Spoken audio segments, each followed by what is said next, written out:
Welcome to this edition of Rattling the Bars. I'm your host, Mansa Musa. The Watts Rise, sometimes referred to as Watts Rebellion or Watts Uprising, took place in Watts neighborhood and surrounding areas of Los Angeles from August 11th and 16th of 1965. The rise was motivated by anger at racist and abusive practices of Los Angeles police, as well as its grievances over unemployment, discrimination, and residential segregation of property. The backdrop of it was that they arrested an individual that they claimed didn't pass the drunk driving test. Out of that grew a conversation about police kicking a pregnant woman. At any rate, the spontaneity of the Watts riot reflected overall heavy-handed police. Freddie Gray, heavy-handed police. When you see Michael Brown, heavy-handed police. So we know what heavy-handed policing looks like. And we're trying to establish why do we find ourselves in an environment where you had the presence of over-policing, militarization, but the conditions are not the same as the conditions that gave birth to Freddie Gray or gave birth to the Watts riot. Joining me today is Jan and Taya. Welcome to Rattling the Bars. Yeah, thanks for having us. We appreciate it. Jan, introduce yourself to the audience. Oh, well, so for those that don't know you. My name is Stephen Janis. I'm a reporter for the Real News Network. I do 2 shows, Police Accountability Report and The Inequality Watch, and we just finished a documentary on cop watching called I Am But the Mirror, the story of American cop watching. And Taya? My name is Taya Graham. I'm an investigative reporter. I also am a member of the Senate Press Gallery, so I go to Washington, D.C. with Stephen all the time. Oh, that's true. I'm a co-host of the show Police Accountability Report and the Inequality Watch Report, and I was also the primary cinematographer in I'm But the Mirror, the story of American cop watching. Mm-hmm. And for the benefit of our audience, they're my favorite people to talk to about all things police, all things fascist, all things racism. Yeah, just your general good conversation where you fireside chat type of event. So let's dive right into it, because we was talking earlier off camera, and so we find ourselves in a situation in this country right now where you hear these terms, and these terms you normally would hear them as it relates to third world country, totalitarianism, fascism, oppressing. And it's like a common topic now. Yes. Let's talk about what is totalitarianism and how do we see it in connection to what we're seeing today. Yeah, I mean, authoritarianism or totalitarianism would be anything that circumvents the democratic process that's supposed to govern how we are governed, right? And I think it's an interesting conversation that's come up recently because of what we were going to talk about, which is the National Guard deployments and Trump's use of federal troops in American cities.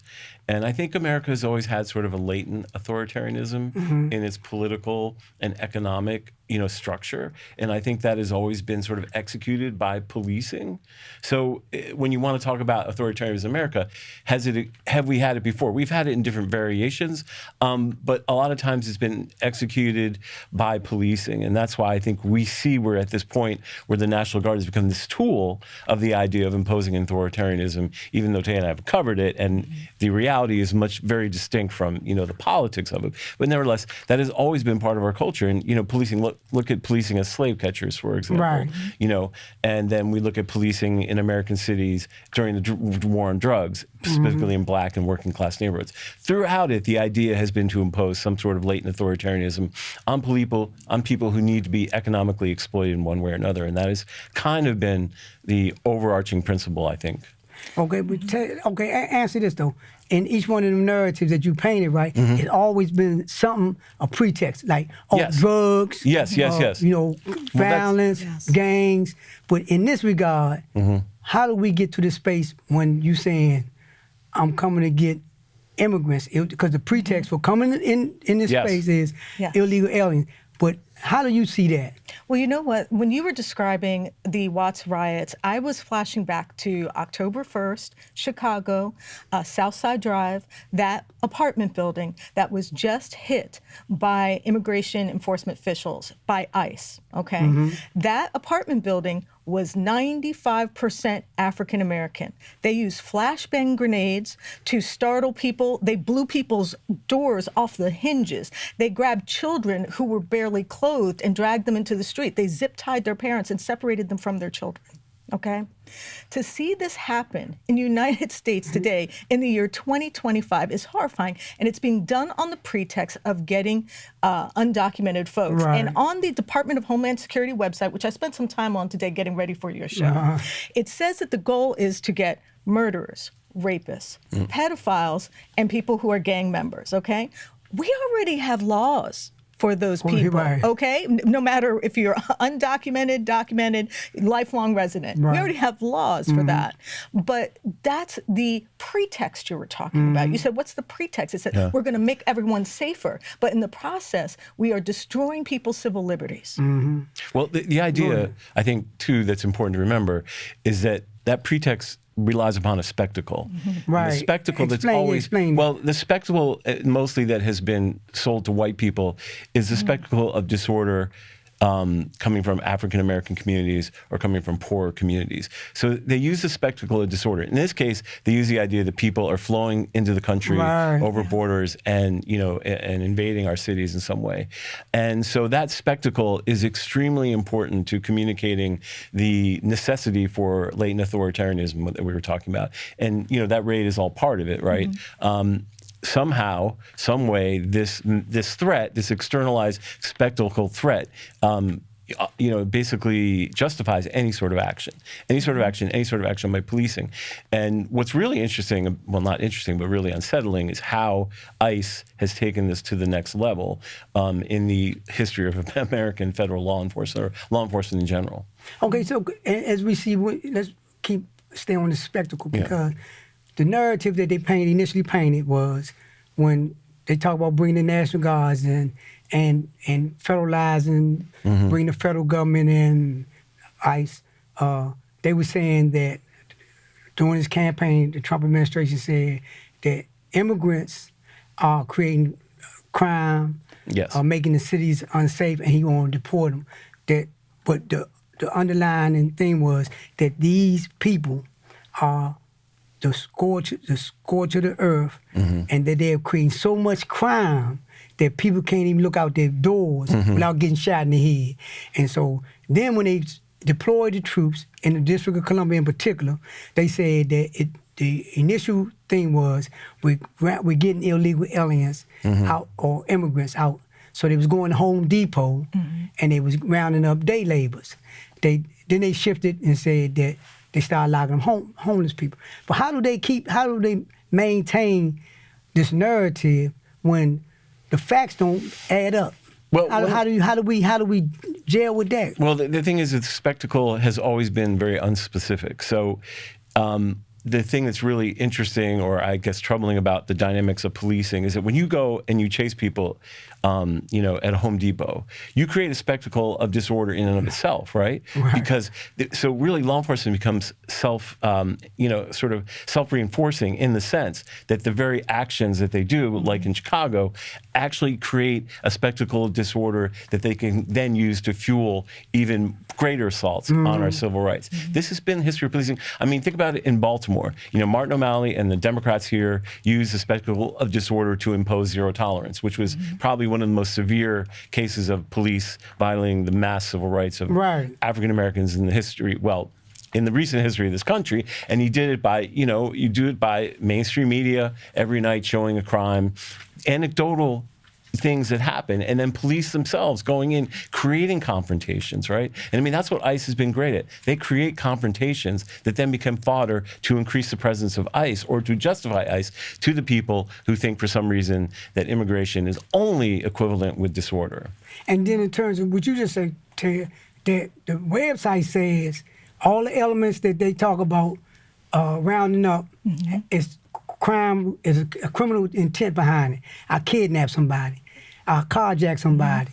I'm in organized crime, was putting the drugs in. But look at talk about what the people they're actually going to get. The people that they're actually getting, okay, and this is according to the statistics that we are getting from the government. 70% of the people who are sitting in detention centers right now do not have any sort of criminal record.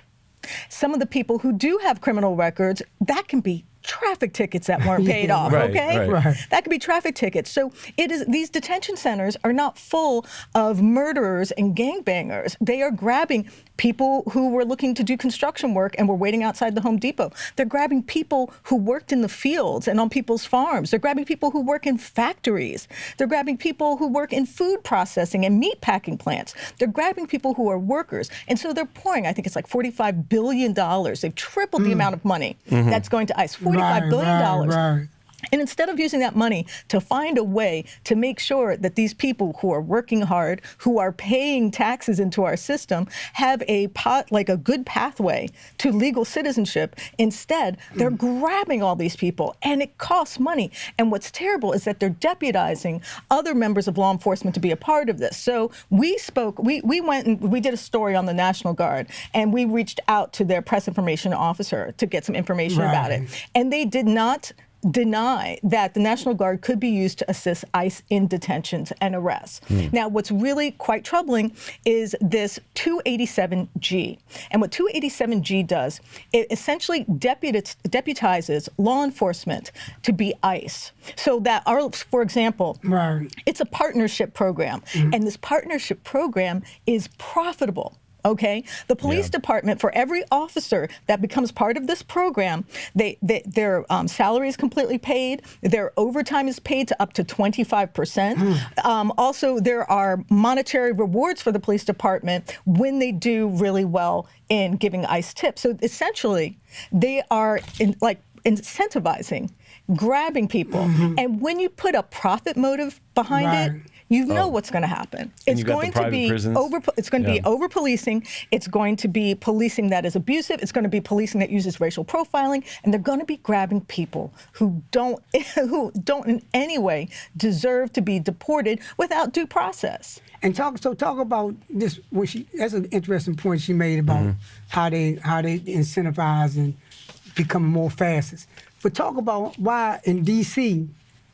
they had the same narrative, but in D.C. they just completely say the police chief is no longer the police chief. So why in D.C. did they take that approach, where in other cities they might take the approach like Taya was just saying, like, look, we're going to give y'all some money. We're going to deputize you. We're going to give you some money. We're going to let you be Rambo or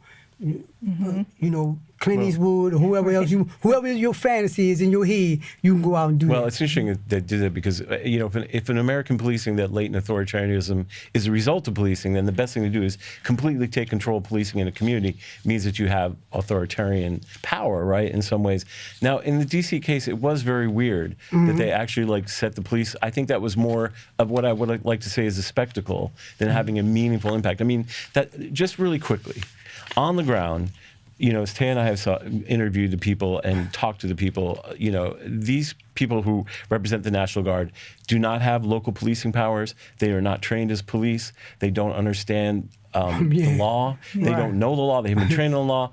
It's completely strange. So this gives me the feeling that it is about the spectacle, because the reality is, they aren't doing that much, let's face it. I've seen much more aggressive policing here in Baltimore. Yes. We have specialized units running around, and every time we drive to work here, we see one and pulling some poor person over and pulling the car apart. So the reality is, so this must be about the spectacle of power. So Trump has been able to make this spectacle where you have disorder on one side and him on the other.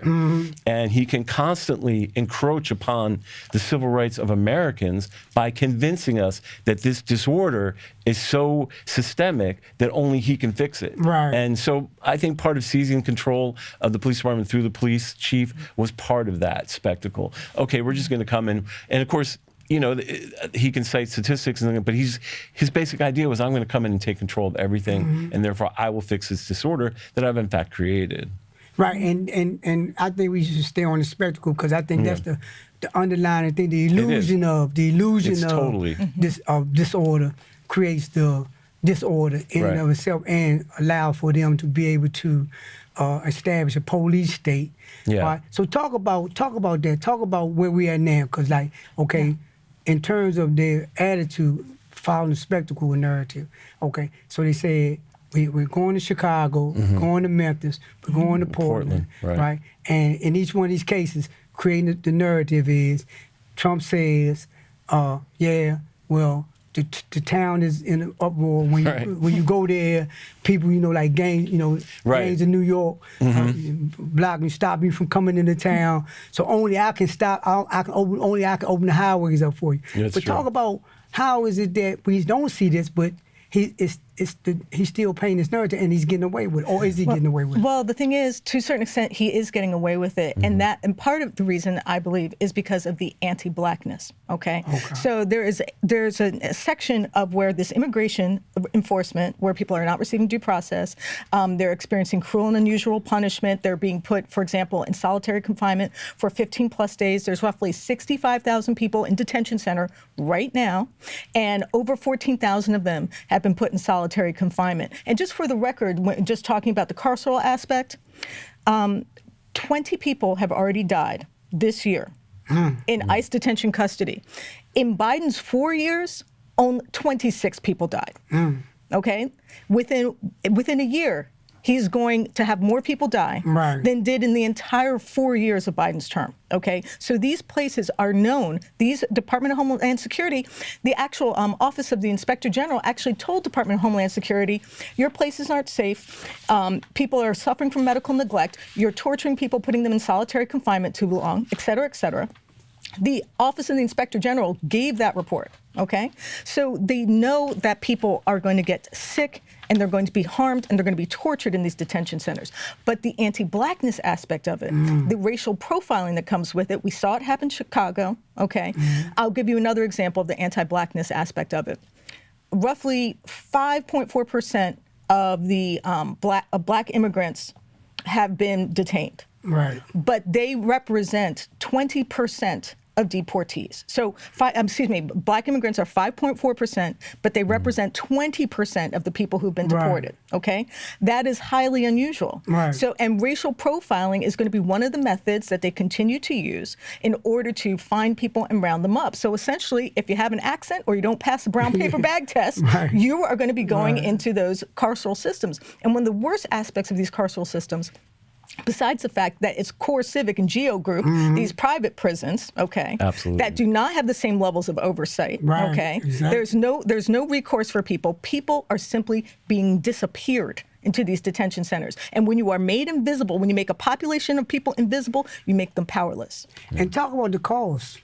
Talk about the cost. Oh, well, there was just a story that broke today that so far, the cost of deployment in D.C. is $200 million. And the estimates are that the total deployments that have been either projected or promised so far, it would be $750 million. Now, this is on top of the amount of money that these cities like Baltimore and Washington, D.C. pay for policing, which is usually, in Baltimore and in most major American urban cities, policing is already the highest priced program within the city budget.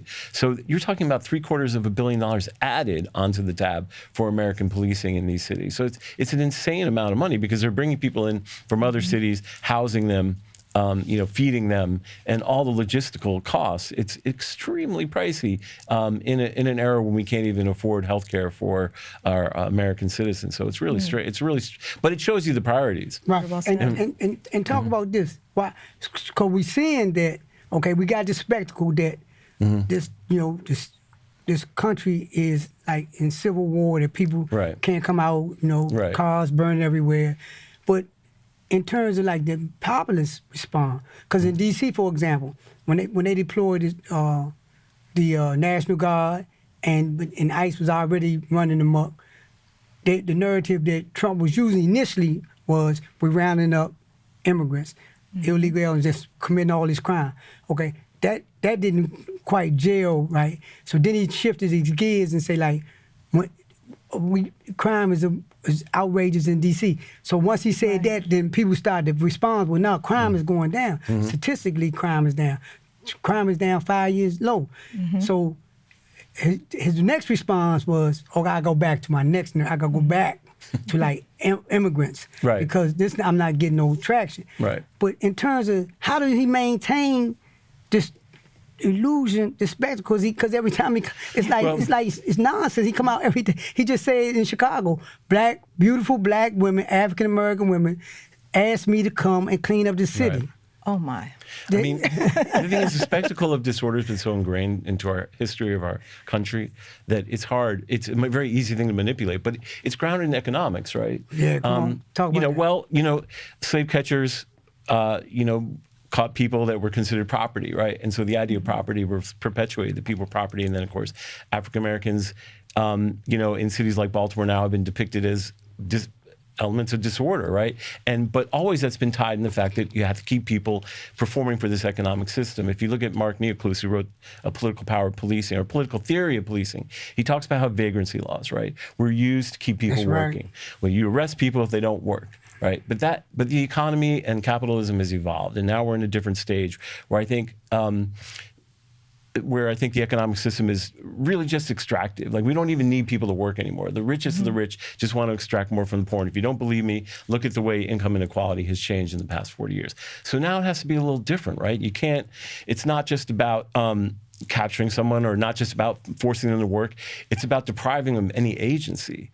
And that's why it's evolved, right? You have to make sure that people, like, there's no Consumer Protection Bureau. You have to strip them of every aspect of agency so you can exploit them to the core. And that's why this narrative of disorder has evolved and continue to evolve. And we see it a lot when we cover cop watching, right? Cop watchers kind of expose what this is, because they'll confront police by just filming them. And then police will come and grab their camera or arrest them. And this happened in Baltimore City, too, when people first got cameras. Police were so upset about cameras because it took away their control of space. And by taking away their control of space, took away their ability to simply take away the agency of working people, African-American people. So, this has gotten very sophisticated. Like, the ability to paint this spectacle so that people literally will give up their rights, or literally will be economically exiled, has become very potent. And Trump knows how to manipulate it. And Democrats don't really have an answer for it sometimes. Which was my next point, the response from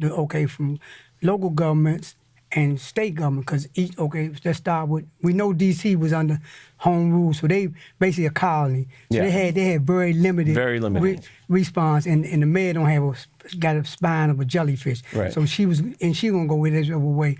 But let's look at states where Chicago, where the governor of Maryland said, no, and then the governor of Illinois saying no. Regardless of that, they still holding fast. And how do you make that distinction? How do you get in that space to where they counter it? That's my point. You got this. You got me. You saying this, but I'm now telling you, no, this is not happening. Talk about that. See, one of the issues is, and basically any Democrat who has, dared to speak up to President Trump publicly has essentially put crosshairs on themselves. They put crosshairs on themselves. And if they made, let's say they said, my city is going to be a sanctuary city, they put crosshairs on themselves. Just that. And that's one of the reasons when President Trump speaks, he mentions our city, Baltimore City, because we're one of the cities, we're a blue state, and we said we're not going to do this to our immigrant neighbors, documented or undocumented. We don't want to see that type of policing here. And so anyone who stood up, as a matter of fact, I think it was in Illinois, unfortunately, I can't remember her name, but a government official who was trying to get into a detention center, an ICE detention center, just to oversee it, right, was arrested, and she was temporarily cuffed.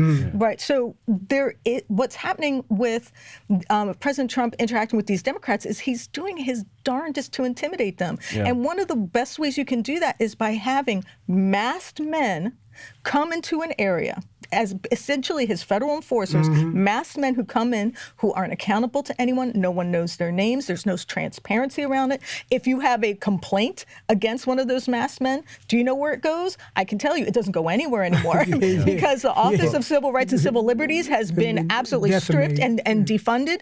Also, the Office of I think it's the ombudsman immigration detention for immigration detention. There's no Right, one there. right. So if you have a complaint, it's going to the circular file. It's going to the trash can. So this form of intimidation, it's another part of that spectacle Stephen was talking about. Masked men with no accountability rushing in, and there's very little you can do about it, because legally, when they brought it up to the Supreme Court, Brett Kavanaugh and the rest of the others, rest of the crew, kicked it down, kicked it down the road. But I think also Democrats have made their own bed, unfortunately, because they have used policing as a similar tool to the way Trump is using it in their That's cities. true. So they don't really know how to respond rhetorically, because anyone can just point to them. We did a story about this, about how blue cities were kind of the incubators for some of the most authoritarian practices of policing. It was an idea that Hopkins professor Lester Spence shared with us, and we wrote a whole story about it because it worked out pretty much. And I think Democrats have put themselves in this position. But I mean, the Constitution says that any powers not afforded the federal government goes to the states, and they really have legal power to push back against it, even if the Supreme Court isn't willing to do so. So they're kind of in I think a difficult position, because they have taken up the wrong policies in terms of addressing crime. Crime has been going down, but they still have sort of, you can take anecdotally something happening, and then you can Trump knows expertly how to manipulate that for, like we said, the spectacle before. And Taya, I mean, and you can way back in on this. Taya made a good observation, and I think all of us can agree on this, that prior to doing what they did, those came in and killed every oversight. Yeah. So all your oversight that you talk. Prior to launching this salvo right here, those came in and killed every oversight. So now I kill every oversight. So now when it comes down to a complaint, like the federal marshals, you got the federal marshals. Whenever the federal marshals is involved in something, it's a serious affair. But you got the federal marshals coming to get. I was in D.C. the other day, and I'm down at the parole and probation for D.C. residents, and they had called for Homeland Security to come and pick one guy to come and get this guy. When they came in there, look, you thought that like somebody had a bomb, because they came. It was like when they pushed the code. Were they masked? Yeah, the ones that came from off the street was, man. But all of this is federal property. But everybody's reaction was like, don't, no, go back on the other side of the door. No, stand right there.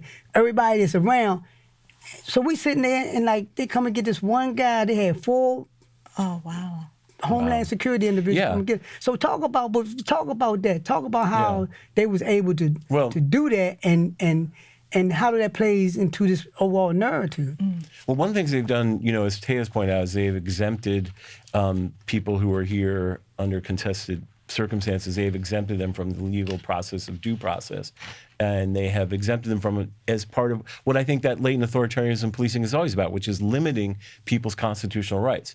But a big part of that, and something I think we should talk about, is the masking. The masking is really critical to this. Absolutely. And I'll tell you why. We covered cop watchers for like 6 or 7 years. These are people who go out, film police, post it on a YouTube channel. The underlying principle of that whole enterprise of holding police accountable is that people's faces are on camera. In a body camera, you can see the police. You can see the cop that did it. The police officer that shot someone is public. It's not something private. You can't privatize that kind of power. And that's what they're doing. And that's why it's so critical they've been able to use this iteration of policing to mask and to begin this idea that somehow it's okay. I push back against a lot of people and say, you really think we should have mass police? And they're like, well, they're being victimized or people are attacking them. I'm like, regular police get attacked and victimized by that, but they have ways to enforce it. We know people have been arrested for harassing or doxing police. They know how to protect themselves. Yes, Are you saying they can't protect themselves? But I'm telling you, this masking thing is a prelude to much, much worse abuse of power. It is scary, because if you can't see who the freaking person is, you can't hold them accountable for their actions. It's underlying like basic transparency, and it is bad. I mean, and it's bad, it's going to get worse, because I think they're going to start using it more and more. Maybe say local police departments will start using it. Why not? What'd you say, Terry? I was just thinking of the horror of these masked men coming into communities. And the thing is they use all types of different ruses in order to deprive people of their civil rights, their Fourth Amendment, their First Amendment, their Eighth Amendment, their 14th Amendment. They use so many different ways, and they violate people's rights. And these masked men, as Stephen said quite clearly, cannot be held accountable. You can't. And I say, if they're not ashamed of what they're doing, then take off the mask. Right. If you're not ashamed. And the thing is, it really does concern me, though, these masked men who are receiving just, not even enough training to give someone a cosmetology license, okay? They are not getting any sort of serious training. And then to tag in police officers through that 287G program that I was talking about, right. the number of, I think the number of police agencies has increased like over 600%, the number of police agencies that have agreed to be part of this 287G program. And that means that police officers now are going to be, let's say, to DUI checkpoint, and they're going to be looking at people. They're going to be racially profiling them. Brett Kavanaugh, Supreme Court Justice Brett Kavanaugh said it's okay to racially profile in the line of, ICE duty, so to speak. Right. So essentially, these people are going to be racially profiled, and then that police officer is going to give ICE a tip and say, you know what, you should come here and grab so-and-so. It's going to be a tipping point for latent authoritarianism, because I do believe we will have a secret police force, not in the near future. We do have a secret police force. We have ICE. Well, yes, we have ICE, and it will become more and more involved in more aspects of law enforcement, and will arrest opponents of President Trump. Yeah, and that's the other part that's coming out, is because this is what he's saying, that we all are the illusion. We staying on that. He's saying that Antifa. Right. So he's saying, but he throw out these terms. Absolutely. Dunbar basketball team is terrorists, and they being sponsored by, and I'm being facetious. Oh, okay. And I was like, what? I'm being facetious. And they being sponsored by, this is my nerve, and they being sponsored by rich people. How absurd it is. Right. So then he say, and so now the narrative is that this group right here is being funded by the enemy within. Talk about the enemy within. Well, the thing is, like we said before, the main thrust of this is economic, to deprive people of their economic rights, to deprive people of their health care. So you got to keep the fire burning, right? If the fire dims down and people start to look and they say, wait, I'm worried about Antifa, but I go to the doctor and I can't pay my bill and I have to die, then people are going to get upset. So you got to keep throwing fuel. You got to keep burning. You got to keep the whole spectacle going. And what the fuel, is these kind of, what would be the way to describe it? Antifa isn't even an organization. Yeah, right. I mean, by their very nature, if Marxist, they're anarchists, they don't really get together in Right, exactly. They're not intrinsically, inherently prone to organization. So it's so utterly, so I think the point is to keep the fire burning so people don't know what's really going on. I think that's the point of it. That's why he keeps doing it. He will continue to do it. And he knows how to do it. And talking about the clandestine nature of the police, one of the techniques, they do the mask, and they also ride around in box trucks. So they come around, they be like Homeland Security, they be like in a box truck, and we open up the box truck, like 20 of them jump out, and in these areas where they're so-called illegal immigrants, and they round them up. But I was sitting back thinking about this when I thought about, they started out with the immigrants and the fact that they're not looking at giving them due process, because if I say you committed a crime, then now you don't have the right to path to citizenship. If I say that the reason why I'm locking you up is you fit one of them things that you say, I kidnap, rob, rape, or murder, so you got a warrant for me. So now you locking me up and putting me in a detention center, pending the outcome of my case, determine whether or not I'll be able to file for citizenship. Right. But now they took that out of the equation and saying, when I put handcuffs on you, if you try to defend yourself against this, I'm going to put unconscionable charges on you, and then send you to Somalia. Right? But talk about all right, at the end of the process, what is the response? What is this? Well, the idea is to eliminate due process, because due process is probably one of the things that ties up the power of the government a little bit. It's just one little break that says, you have to present evidence in court, whatever it might be, whether you're a U.S. citizen, you're not here legally, or you've been charged with, they charged what the guy was charged with, throwing a sandwich. Yes, yes, assault with sandwich. And yes.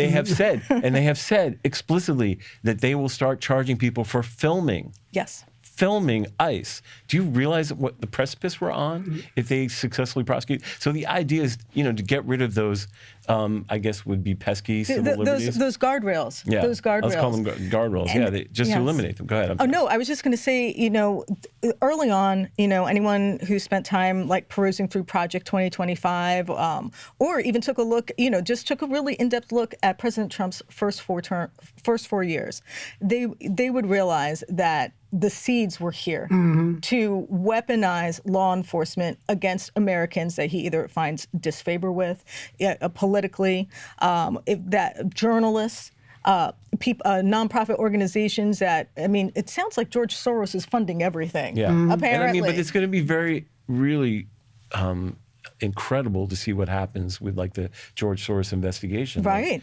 That is a scary. What if they do a raid on all the offices of the Open Society Institute across the country? Just because they're receiving, money. No one, of course, is counting the record number of billionaires that are funding various, right-wing. All this doesn't work if you can't get around the court system, and that's the problem. Because the court system is still somewhat of a buffer. Right. Yes. Of course, we all understand how the court system worked in communities like Baltimore. It was not a very good buffer. Right. But there's still rich people, who still don't, like people like George Soros, have lawyers that can fight back. And what Trump wants to do, I think, is to disengage the legal system. Absolutely. That's the other part. That's what I think that we need to really emphasize, that they're dismantling all checks and balance. Yes. And they systemically doing it. So if you systematically, you got the Supreme Court. If I can get something up to the Supreme Court, it might just dismantle the saying that what they can do. They might be having their intent might be able to try to do something, and they might just try to get a case up there to get that rule and say we can do that. Test case, we can we can say stop people saying that we can round them up because they're illegal immigrants and they don't have we can racial profile. Yes. If we can get the racial profile, then we can say from that we go into something else. And I think that's where we find ourselves at this juncture right now, that we need to really, emphasize the point that a lot of this is, misdirection. Agreed. A lot of it's misdirection. Because to go back to your point, Janis, is that if you got me constantly on the defense about you coming around me up and get me. Then when I go, I'm not looking at the price at the grocery store. I'm not looking at when I'm paying $5 for 10 pieces of bread. Right. I'm not looking at like I'm paying $20 for like 12 eggs. Yep. I'm not looking at the fact that I'm paying damn near $40 for a tank of gas because you got me under the impression that the real, the real problem is some spectacle of disorder. Yeah, disorder. Yeah, absolutely. Or the fact that like I can't afford to go to the doctor. Yeah. Which every other country pretty much guarantees to its citizenry. We just gave $20 billion to Argentina, and Argentina has free health care for all their citizens. Yeah. And we don't. American citizens need to realize if they didn't see it before by reading Project 2025 and they didn't see it in the first Trump administration, they need to see it now, okay? Chicago was proof that these law enforcement agencies, ICE, these secret police type tactics will be weaponized against U.S. citizens, whether they're journalists. For example, actually right now there's a database where people are collecting social media information from people who allegedly said something negative about the Charlie Kirk assassination, right? Allegedly. Right. And then those people are being targeted to lose their jobs, to be doxxed, to be harassed, to receive death threats of their own, okay? So this is all part of a piece, so that there's a certain group of people who thinks they're sitting home on their couch, they pass the paper bag test, they don't have an accent, and they think it's not going to be me. Don't think that way. Once due process is gone for some, it's gone for all. And we forgot to talk about the elephant in the room. The government is shut down. Yeah. That's right. The government being shut down, how do that impact what's going on? It's really interesting because, we've been covering it, Taya and I have been on Capitol Hill, and it means that like a lot of interactions that might lead, or a lot of presence. Like, okay, so here's a perfect example. The Epstein victims, we covered that. They came to Capitol Hill. Right. It was revelatory, and it had a big impact. They had scheduled something for this Wednesday to bring them back. However, because the government was shut down, they did not do that. That's right. And I think the Epstein victims are some of the few people that could bring down President Trump Yes. or bring down this authoritarianism. Their stories are extremely powerful, and Taya can talk about it. But the government being shut down means they weren't on Capitol Hill, and that's just one of many processes and discussions. I mean, I haven't been able to find a Republican to put on camera since the spring, since they passed a big, beautiful bill. They just disappeared. They're hiding from their constituents. They're not having town halls anymore. And to try to catch one to interview on Capitol Hill is near impossible. It's like they evaporated. Yeah. My consternation is, or my apprehension is about this whole thing is how they position themselves to take over the midterm, how to solidify, which goes back to why a lot of Republicans is not being proactive, because if we see where they gerrymandering, but we see more importantly that the conversation is constantly being said about, they stole the election, they gonna have ballot. So you had the National Guard, you had ICE guarding ballot boxes, right? Oh God. So as we close out, right, can we find solace in this? It was one time a time in this country where they had a Republican president, Tricky Dick, Richard Nixon, and they was doing all the things that we see now, right? And they had Hoover was doing everything he could to destabilize any type of opposition, but it came to pass, and it came to pass because during that period. Now remember, and James, you might remember this, the war in Vietnam was going on, and you had protest after protest after protest. You had, regardless of what, you had civil disobedience in peaceful forms and not so peaceful forms. So can we say that that this too shall pass, or do we find ourselves in a space where we better get our passports and head for the border? That's a really good question, and it's something I've actually really thought about in depth. And I would say this for an optimistic way of thinking of things, that people, just like the Vietnam War brought people out to protest because everyone had a chance of being conscripted. Black, white, didn't matter. Right. And so that sort of brought the American people together in a unique way. By the same token, economic hardship is bringing us all together in a unique way. So, for example, the healthcare credits, the ACA credits that are about to expire, that means someone who is, has ACA healthcare or Obamacare, who was paying $600 a month or $800 a month, is now going to be paying $1,900 a month. Okay, right. And your average American can't afford that. I know I sure can. Right. So I think when people see how his policies are really panning out, how it's hitting them in their pockets, how they can't afford to get sick, how they can't afford to buy a new car, how they can't afford to do any house repairs if they're lucky enough to own a home, okay? When they feel that the true economic impact, tariffs make it so that they can't buy the toys they wanted for their kids this Christmas, that then we might have a chance of being able to push back with unity. That's what I'm hoping. Jack? I mean, I agree with Taya. I think that, when the economic reality of our unequal system is manifest in ways that people really, truly understand the gravity of it, I think they will rise up, I hope. We have a No Kings protest again coming up, which we covered the first one. It was huge. Yes, it was. It was huge. So I like to have hope, because I think Americans have a history, like you said, of rising up when things are really bad. And I think we're going to continue to do that. And I think I agree with both of y'all. And I think that really, this system in and of itself, it creates a sense of security based on the Constitution in our heads. So regardless what anybody else think, in our heads, we, as citizens of this country, in our heads, we come to a point where, I got a right to say something in our heads. So it don't make no difference what you say, if I say what's going to happen to me. In my head, in this country, being birthed in this country, I feel a certain amount of liberty. And I think that because of that the pushback going to come, because at the end of the day, economic hardship, they talking right now, as we speak, they talking about, that's why they holding out because of the medical. And he said, Trump even said, I'm going to look at that again. Not because poor people in urban centers is feeling it, but your constituents, the Yes. ones your mega folks, the ones that's so delusional about I ain't got a pot to piss in the window and throw it out, but somebody took my job. They started to say like, well, hold, wait a minute.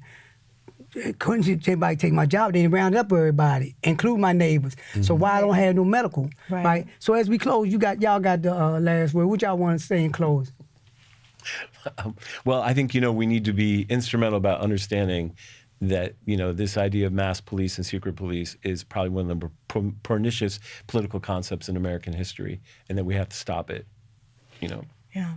I guess I would say to try to continue to be hopeful that most of us who are born in this country have some form of legacy in our blood of resistance, whether it's civil rights movement in my family, or actually I have some family that were around at the American Revolutionary War on the other side of my family. Yeah. So, most of us have some form of resistance in our ancestry that we can point out to.